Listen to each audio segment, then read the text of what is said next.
For decades, McDonald's has been the undisputed heavyweight champion of global capitalism.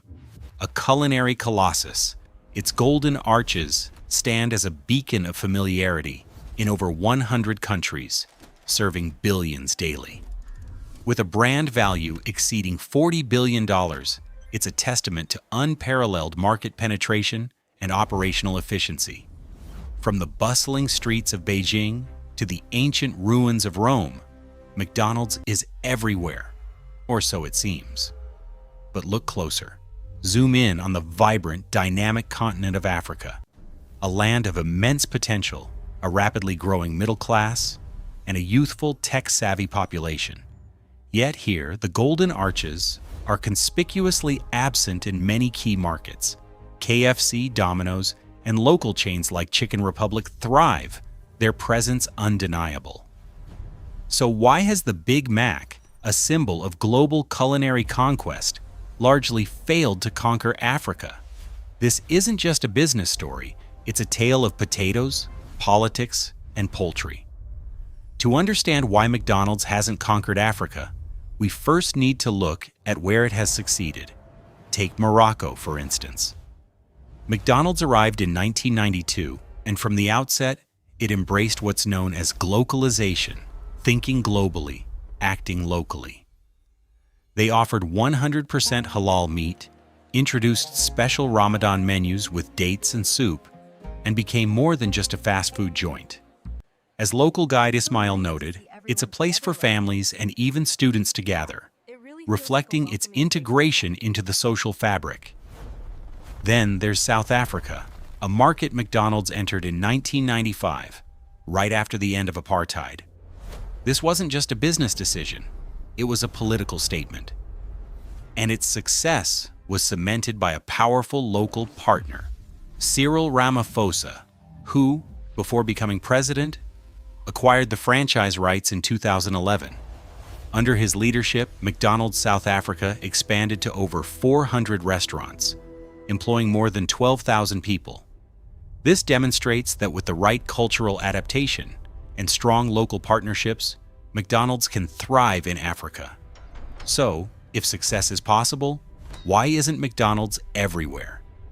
The answer lies in three formidable pillars of resistance: politics and corruption, logistics and infrastructure, and product and economics. Our first barrier is the human element: politics and corruption. The cautionary tale of Tunisia is stark. McDonald's spent 7 years, starting in 1996, meticulously planning its entry.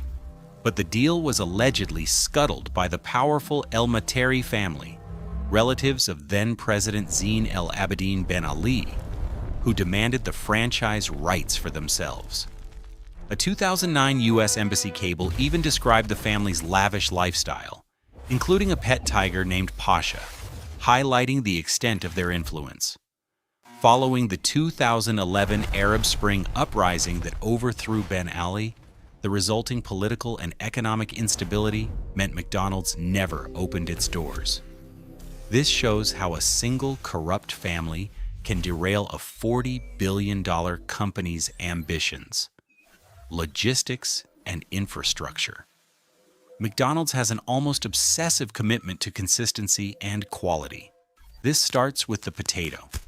They demand specific varieties like the Russet Burbank, known for its ideal length, thickness, and texture. Crispy outside, fluffy inside. These aren't widely grown in Africa, necessitating expensive imports. But even if you get the right potato, you need a flawless cold chain, a temperature-controlled journey from farm to fryer. This is where countries like Nigeria become the ultimate end boss. With frequent power cuts in cities like Lagos, frozen patties can thaw in hours, creating health risks. Transporting goods across vast distances, over challenging terrain, and through unreliable power grids makes maintaining McDonald's exacting standards a monumental task. Nigeria, for example, still needs an estimated 5,000 refrigerated trucks and 100 cold rooms to meet its cold chain demands. Finally, we come to product and economics, The Big Mac, while iconic, is beef-based. In many African markets, chicken is not only more culturally preferred, but also significantly cheaper and easier to source locally. This is where KFC found its winning formula.